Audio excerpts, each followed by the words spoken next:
Et salut tout le monde, c'est Rémi Modélisme du 59. Aujourd'hui on se retrouve pour une nouvelle vidéo. Une vidéo unboxing d'un achat que j'ai fait aujourd'hui.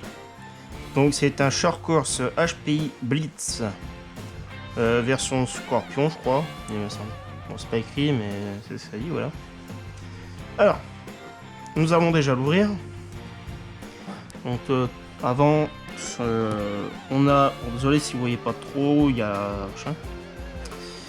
alors, on a des pneus officiels Maxxis licence, suspension haute performance, transmission métallique, boîte radio waterproof et centre 2 Go.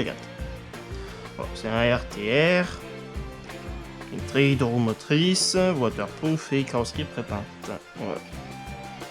Vous pouvez retrouver toutes les informations sur le site HP Racing de cette voiture, sachant qu'elle n'est plus fabriquée. Mais j'espère qu'ils vont au moins la ressortir. Voilà. Alors, on va ouvrir la voiture. Boîte.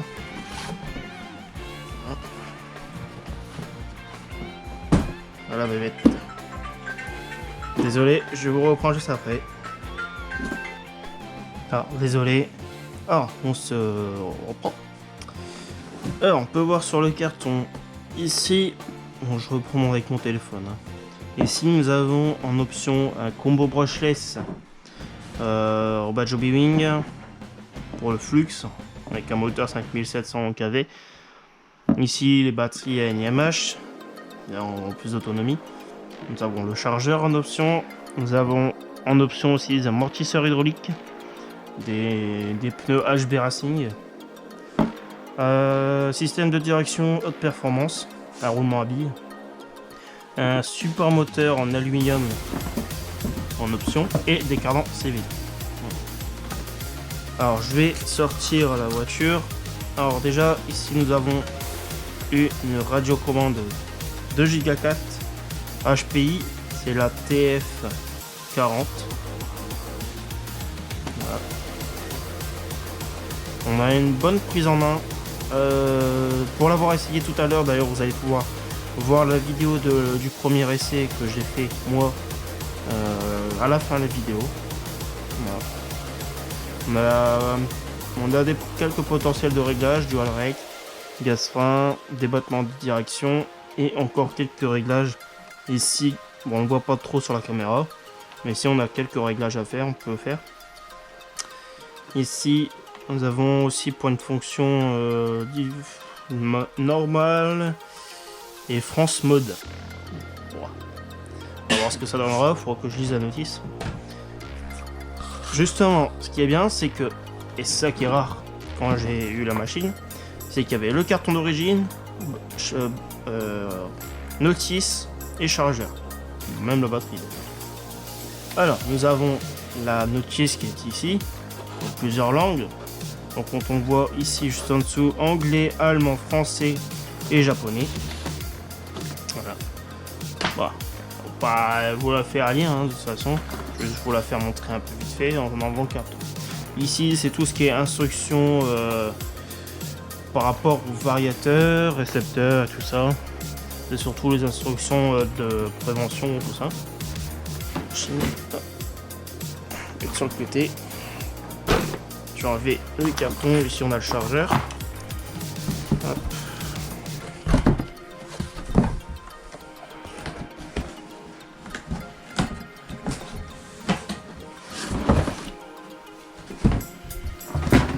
Oups.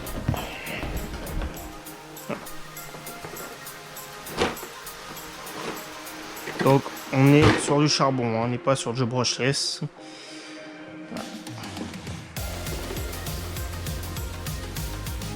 Une belle couleur de carrosserie.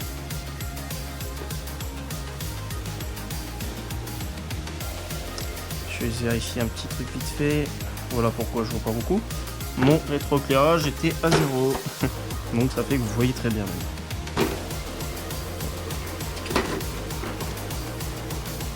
C'est un peu comme un slash.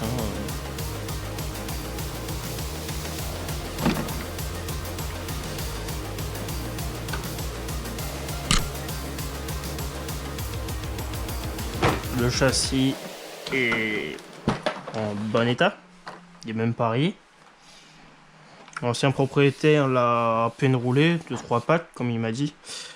Donc en IMH, ça risque rien, la transmission on l'a rien. Le différentiel fonctionne super bien, les amortisseurs pareil. Tout ce qu'il faudra c'est que je refasse un peu, je remette un peu de gym au niveau des suspects avant. Mais ça c'est pas méchant. Bon l'arrière un peu aussi. Voilà, je vais enlever la carreau. Le téléphone. C'est mon deuxième short course. Hein. L'ancien, je l'ai plus. Sinon, je vous l'aurais fait montrer. Hop. Oh. Ah, on a même un logo RC Team. Ça, c'est marrant. Bon, ce qui veut dire, c'est qu'il a peut-être été acheté là-bas. Alors, d'ailleurs, j'ai réussi à enlever le clip, c'est maintenant j'arrive plus. Voilà.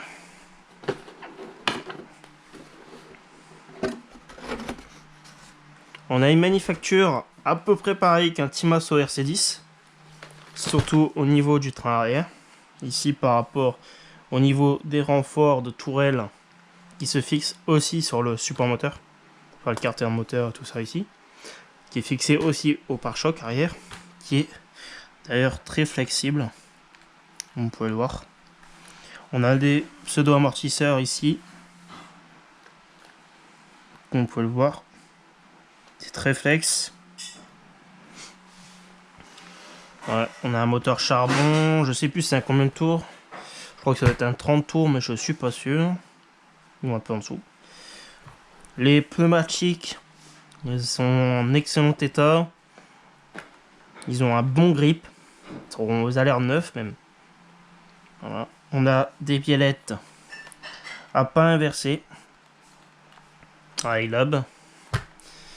Suspension hydraulique en plastique réglable par une molette. Vous pouvez le voir. Voilà. Différentiel à pignon. Comme je vais pouvoir vous faire montrer sur la boîte, on a une transmission métal. Ah ouais, métal, voilà, métallique. Franchement. Franchement, le truc il est bien quoi, il touche même pas le sol. On a un bon réglage. Voilà, c'est vrai qu'il n'y a plus d'huile. Ici, nous avons les pare-chocs latéraux. Flexibles aussi. Donc ça, c'est très bien. Au niveau du pare-choc avant, on est un peu dur. Mais on peut régler ici... Ici, bon, je sais pas si vous voyez, ici on a des vis avec un petit point d'auteur. On peut régler l'angle par choc. Ça rend aussi une certaine flexibilité. C'est un peu souple. Bon, je ne vais pas trop forcer non plus. Pareil, les supports de carrosserie. Ah, bon, ils sont un peu desserrés. Pardon. Mais pareil, c'est flex. Support d'amortisseur un peu dur, mais je pense que ça va résister. Alors, une petite révision à faire, ça c'est sûr. On a un soft servo réglable, je sais pas. Oui, il est réglable. Vous pouvez pas le voir forcément, mais il est réglable. Ici, nous avons une boîte radio étanche ou pseudo étanche. On va vérifier, mais au moins le récepteur est protégé. On a un variateur charbon compatible LiPo. Grâce à des petites je sais plus comment on appelle ça, des petites prises ici. On a juste à changer la position et on met en charbon ou un IMH.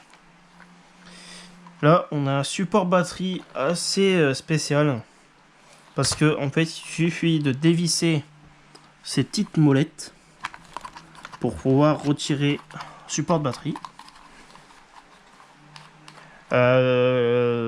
J'ai testé la machine tout à l'heure, juste avant de faire la vidéo, pour voir comment ça fonctionnait bien d'origine.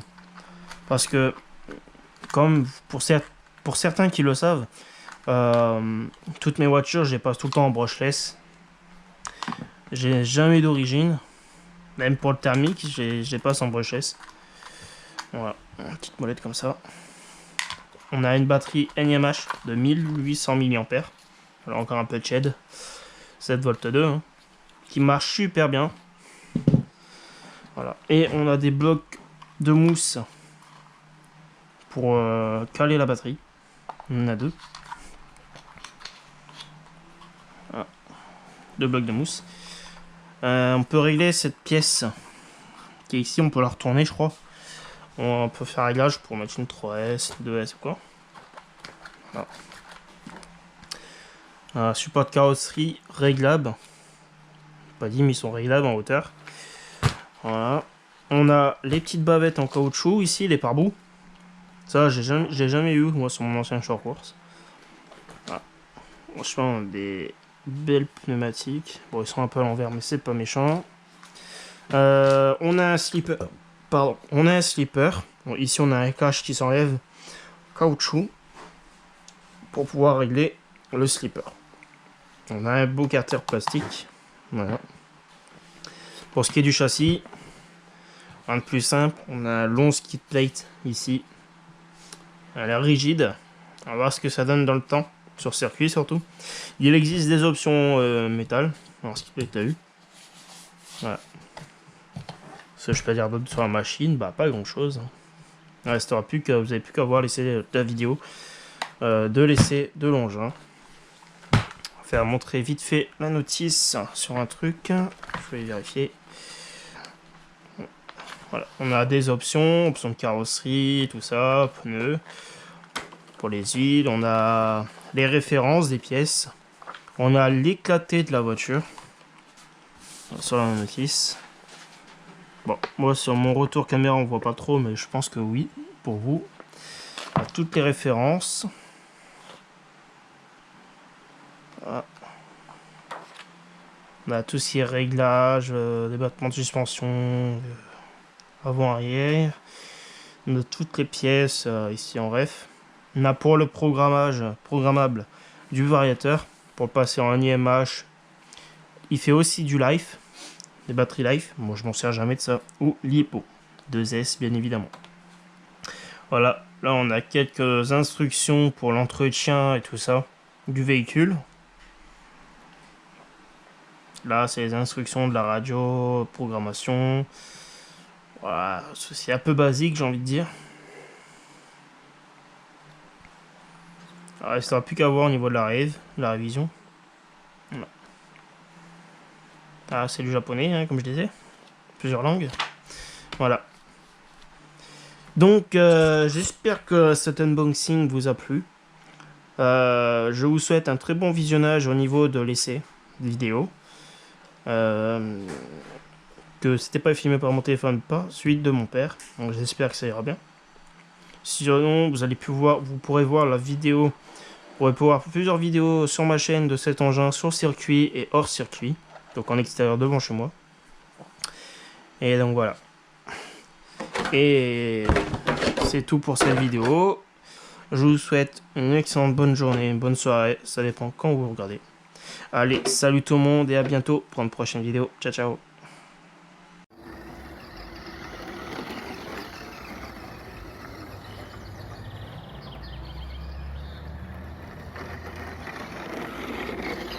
Elle est belle la carreau. Mmh. T'as plus qu'à faire les soudures pour la lipo. Ouais.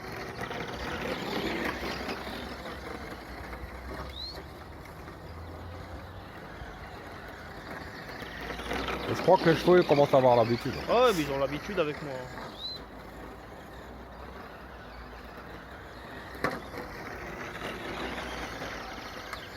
T'as fait la soudure.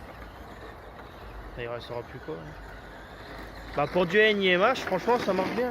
Hein? Pour du NiMH ça marche bien. Ouais mais bon ça roule pas vite. Non c'est sûr mais franchement... Et si tu la mettais en lipo elle durerait plus longtemps et plus vite. Bah oui. Bah faut essayer.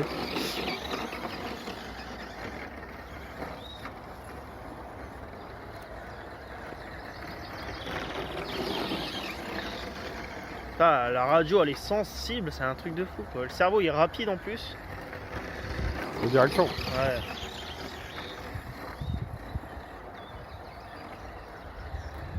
Il y a encore une voiture supplémentaire. 43 exact. 43 voitures, il a. Et ça, c'est aller de quelle année la voiture? 2013 je crois. Ouais. Et dans les années où le brushless commencé à arriver.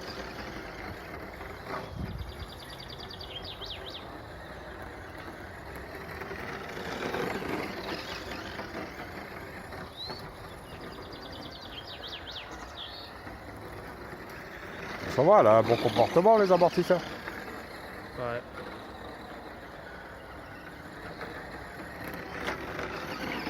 Alors, le problème, c'est que tu es en train de bouffer l'herbe des chevaux aussi. Là je vais voir. Elle a tellement coupe le moteur, on dirait qu'il y a un roller. À quoi? On dirait un roller. Là je suis à fond. Bah, il suffit pas d'aller à fond et se retrouver bloqué, hein, garçon.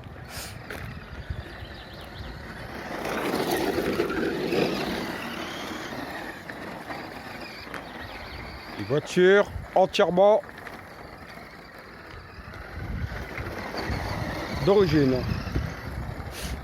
Et quand on dit d'origine, c'est d'origine. Un batterie NMH.